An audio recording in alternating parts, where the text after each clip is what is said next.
এত সুন্দর চেহারাটা দান করেছি, আমি মাওলার জন্য কি তোর একটু মায়া হয় না? ও বান্দা, মা বাবা তোরে কাপড় দেয়, খানা দেয়, মা বাবার জন্য তোর এত মায়া। ওরে আমি আল্লাহ তোর জন্য সূর্য বানাইলাম, চাঁদ বানাইলাম, পানি দিলাম, বাতাস দিলাম, খানা দিলাম। ওনাকে দাওয়াত দিয়ে মানুষ পায় না, উনি কিন্তু আজকে বয়ান করেন নাই। ওনাদের আরেক ভাই মাওলানা জাবের সাহেব, মাহফুজুর রহমান জাবের, মাশাআল্লাহ।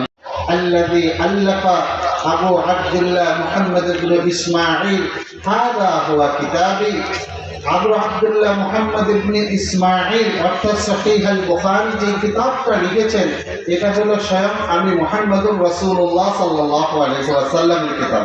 সুবহানাল্লাহ, কত বড় মকবুল এই কিতাব। আর এই কিতাবের শেষে সম্পূর্ণ শুরু থেকে শেষ করা হয়েছে দোয়া হবে। বলা হয় এই বুখারী শরীফকে আল্লামা আব্দুর রহিম উনি বলেন, আমি বুখারী শরীফকে মাত্র 13 বছর নবীর মেহনত চলল।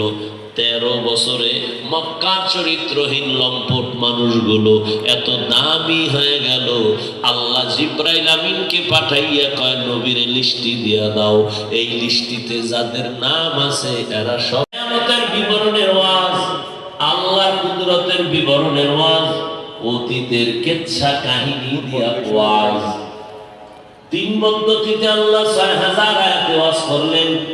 অতীতের ইতিহাস, কিয়ামতের বিবরণের ওয়াজ, আল্লাহর কুদরতের বিবরণের ওয়াজ, অতীতের কেচ্ছা কাহিনী দিয়া ওয়াজ। 3 পদ্ধতিতে আল্লাহ 6000 আয়াতে ওয়াজ করলেন। অতীতের ইতিহাস, আল্লাহর কুদরতের বিবরণ দিয়া ওয়াজ। এইভাবে আল্লাহ পাক রব্বুল আলামিন ওয়াজ করে মানুষকে দ্বীনের লাইনে দাওয়াতের সিস্টেম বাতায় দিলেন। যে কারণে তাকায় দেখছি এমন এক সময় মক্কার নগরীতে রহমতের নবী আসছেন, যেই সময় মক্কা নগরীর